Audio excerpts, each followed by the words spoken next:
welcome to the show. We are here with Leonardo da Vinci, and we're going to ask him a few questions today. Welcome, Leonardo. Thank you. So, I heard Leonardo isn't your full name. Do you mind elaborating? At birth, my full name was Leonardo.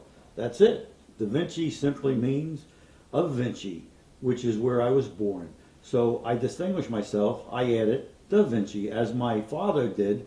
You can even make my name longer. Leonardo di Ser Piero da Vinci, meaning Leonardo, son of Ser Piero of Vinci. Very interesting. You mentioned your father just now. Do you mind telling us a little bit about your family? To tell you the truth, I was an illegitimate child. My father, Ser Piero, was a notary, and my mother, Caterina, was a peasant. As you may know, those people weren't supposed to mix. I was born on April 15, 1452. My father took custody of me. My parents kept having children, just not with each other, giving me 17 half-siblings. That is sure one big family.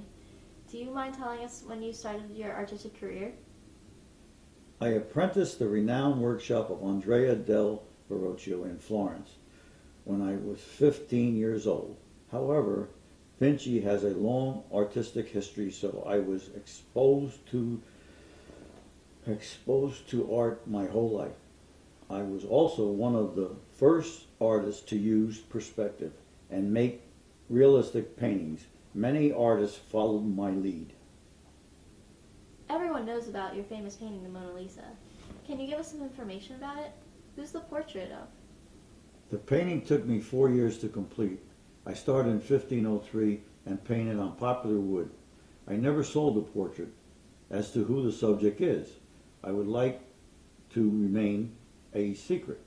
But there are many clues, and if I were you, I believe it was myself in female form. Look at the comparisons. So, how did you get inspired for the aerial screw? It's so much like the modern day helicopter. One day I simply asked, how do birds fly? I was so curious, I did tons of research and eventually tried to recreate a machine humans could use. You're so ahead of your time, Leo. You studied anatomy also. What was your best discovery?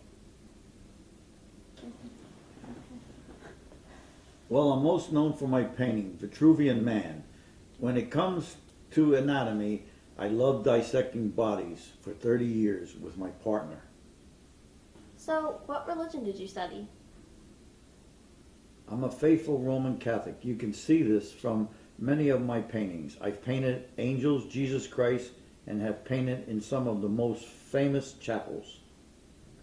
Where can we see any of your work today? There's a Da Vinci Science Center in Allentown, Pennsylvania. There is a National Museum of Science and Technology in Milan, Italy. Also in Vinci, there is a Leonardo da Vinci Museum. So, there are many religious figures in the Last Supper. Who did you include and why? Looking at the picture, it gives off a busy vibe. Jesus Christ is in the very middle, as he would be in the calm of a storm. To the left of Christ, there are Bartholomew, James, Minor, and Andrew, who all look surprised, looking like they're trying to stop something. Judas, Peter, and John are next. Judas is in the shadows. Peter is angry, and John seems like he is about to be swept off his feet.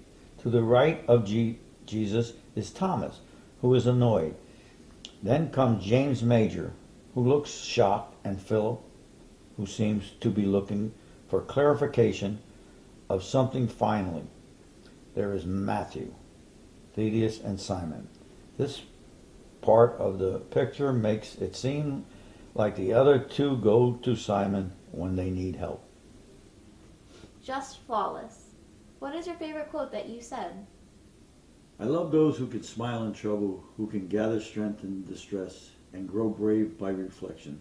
'Tis the business of little minds to shrink, but they whose heart is firm and whose conscience approves their conduct will pursue their principles until death. That quote just says that stronger people will strive to make their lives better. Everyone can be as strong as they please, making your life as great as possible. On that note, we're out of time. Thank you very much, Mr. Da Vinci, for traveling so far into time. We hope you enjoyed today's show. See you next week.